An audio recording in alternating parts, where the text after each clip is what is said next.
4 তারিখে সকাল 7টায় হচ্ছে ওদের ফ্লাইট ছিল ব্যাঙ্গালোরে। 4 তারিখ সকাল 7টায় ফ্লাইটে গেছে ব্যাঙ্গালোর।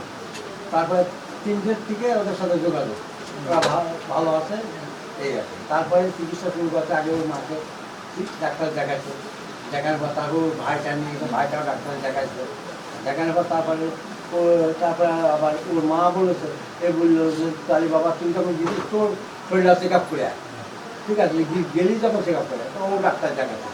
দেখানে কমপ্লিট 2-3 দিন আগেই হয়েছে, 2-3 দিন আগেই হয়েছে। কিন্তু এরা কোনো রকম আসার মতো যোগাযোগ করতে পারছে না, মানে টিকিট পাচ্ছে না, ট্রেনের টিকিট নেই, প্লেনের কোনো ইয়ে পাচ্ছে না, ঠিক আছে। তারপর হঠাৎ খবর গেল এর শরীরে হঠাৎ স্ট্রোক টাইপের করলো, হঠাৎ শুক্রবার দিন হঠাৎ শরীর খুব খারাপ বলিবার। তারপরে মেয়ে ফোন দিল বাবার কাছে, বাবা এই ঘটনা। ওর বাবা ফোন দিল হচ্ছে ডাক্তার শহীদুল কাছে, ব্যাঙ্গালোর তো ফোন দিল ডাক্তার শহীদুল কাছে। ডাক্তার শহীদুল তখন বললো যে আমি ট্রমাতে আছি, আপনি এখনই পাঠাই দিন, আমি লিখে দিচ্ছি। তারপরে সঙ্গে সঙ্গে নিয়ে গেলাম, নিয়ে যাওয়ার সঙ্গে সঙ্গে ব্র্যাকেটে যায় বলা হলো যে এই বাবা দিবাশিসির মারা আসছে। তারপর যে যার বললো ডাক্তার বলে ঠিক আছে আমাকে নিয়ে আসেন।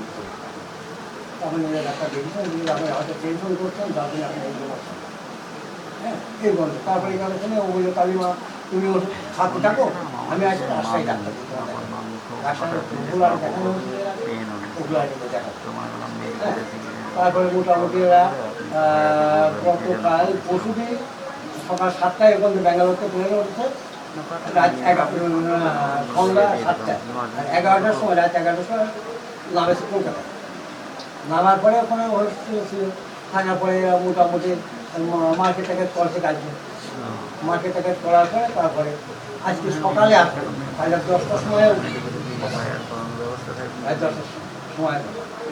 হ্যাঁ আর সাথে ছিল হচ্ছে ওর নানার সাথে ছিল, ঠিক আছে নানার সাথে ছিল।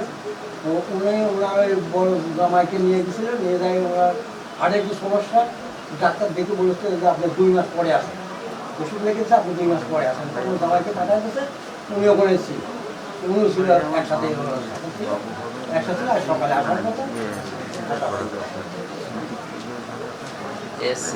এক ঘরে ছিল সবাই না, পরপর 3টে রুমে এসিটা এখন হচ্ছে গাজী মাহমুদ ওরা ইয়েতে দেখতেছে, দেখি বলতেছে যে এসিটা বিস্ফোরণ হচ্ছে ওরা নানার ঘরে, ঠিক আছে।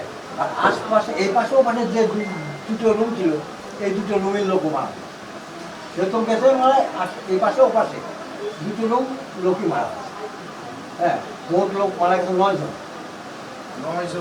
জন মারা।